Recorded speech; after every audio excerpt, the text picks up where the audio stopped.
प्रतिवाद हूँ आमर जो शास्त्रीय मत अनुजाई आषाढ़ शुक्लपक्ष द्वितीय दिन ही रथ यात्रा हुए जोटा कि विभिन्न पुराण अच्छी और स्कंद पुराण में प्रांजल भाव में लिखा एपरिक 2020 सुप्रीमकोर्ट जो कहला रथ यात्रा हो पारनि बोली से आमर कहुई जदि रथ यात्रा न हुए ताले 12 वर्ष धर न हो पार तार एत रही सांटिटी जाऊ कहुए माने तेणु रथ यात्रा हम केवल से दिन हम ता व्यतीत अन्य कौन दिन हो पार ना कौन से मत बदल दि जापर ना बर्तमान जो प्रकार रथ यात्रा हो एक प्रकार गोटे फार्स गोटे प्रहसन जे रथ यात्रा दिने नुह सी गोटे कंटिन्यूअस कर माने मास मास धरी प्रत्येक दिन जब रथ यात्रा हम ताले जगन्नाथ से एपरी आणिकी गोटे खेलना करवा यहाँ हूँ सबुठ बड़ विभ्रांतिकर जिनस जोटा कि आमर शास्त्रीय मत नुहे ये जगन्नाथ को लेकर कौन सी खेल हो पार ना केवल शास्त्र मत ही करा जाई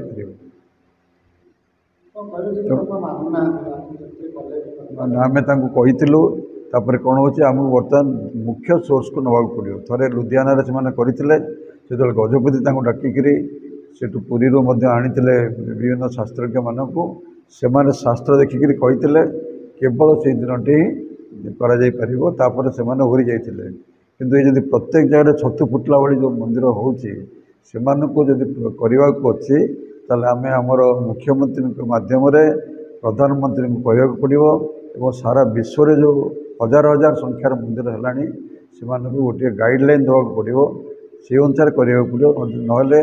प्रत्येक दिन ये प्रकार विभ्राट सृष्टि हम। मु दिलीप कुमार पट्टनायक सभापति आंतर्जातिक श्री जगन्नाथ प्रतिष्ठान सभापति श्री रायरामल श्रुति परिषद। आज जो आमर ए प्रेस मीट होती अदिनिया रथ यात्रा जोटा कि आम शास्त्रीय मत स्कंद पुराण रे क्लीयर लिखाई आषाढ़ मास द्वितीय शुक्ल पक्ष रथ यात्रा पालित हम एटा आज नुहे आवाहन काल किंतु इस्कन संस्था ये एक इंटरनेशनल आंतर्जातिक स्तर संस्था से विभिन्न प्रकार अन्य दिन में करवा जहाँकि शास्त्रीय मत नुहे ये हूँ जगन्नाथ विरोधी एवं जगन्नाथ संस्कृति पर एक अपहास से माने करुछंती। वर्तमान मो मतरे इस्कन आउ धार्मिक संस्था वो धार्मिक चिंताधारा न थाई वर्तमान व्यवसायिक चिंताधारा रे तार उज्जीवित या आम दृढ़ भाव में प्रतिवाद करुचु। या पूर्व गजपति महाराज दिव्य सिंह देव तांकर चेयरमैन को ए संबंध रे जणाई सारी एवं तांकु